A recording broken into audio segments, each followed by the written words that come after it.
आज हम L5-S1 slip disc के लक्षणों के बारे में चर्चा करेंगे।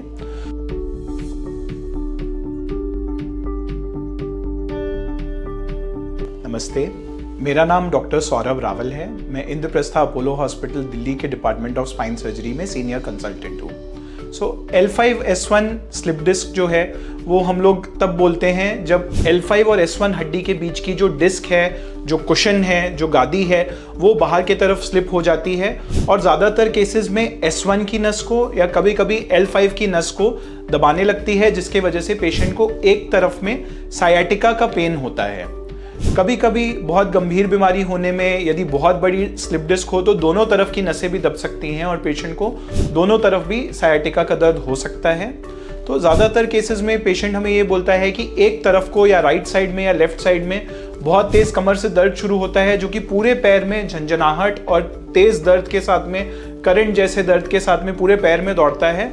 और ज़्यादातर पेशेंट ये बताता है कि छोटी उंगली के तरफ ये दर्द जाता है और साथ में पेशेंट को पैर में सुन्नपन या झंझनाहट की परेशानी भी होती है।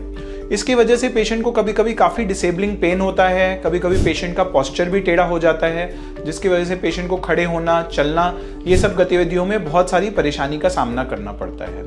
यदि इसमें जो हमारे वॉवल और ब्लैडर को कंट्रोल करने की नसें होती हैं, यदि वो भी इन्वॉल्व हो जाती हैं, सेक्सुअल फंक्शन को कंट्रोल करने की नसें वो भी इन्वॉल्व हो जाती हैं, तो पेशेंट को कॉर्डा इक्वाइना सिंड्रोम भी हो सकता है, जिसकी वजह से पेशेंट को तुरंत इमरजेंसी में स्पाइन की सर्जरी कराने की आवश्यकता पड़ सकती है।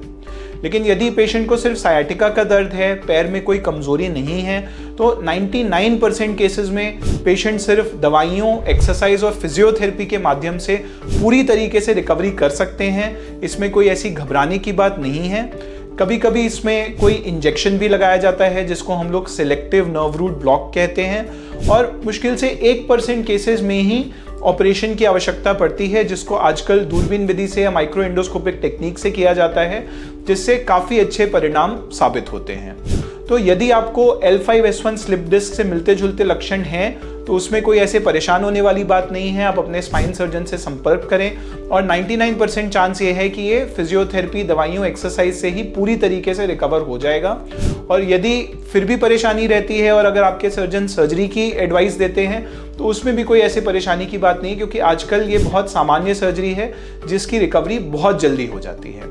तो यदि आपके और कोई डाउट्स हों या कोई सवाल हों तो आप हमें व्हाट्सएप पर या ईमेल पर संपर्क कर सकते हैं। नमस्ते।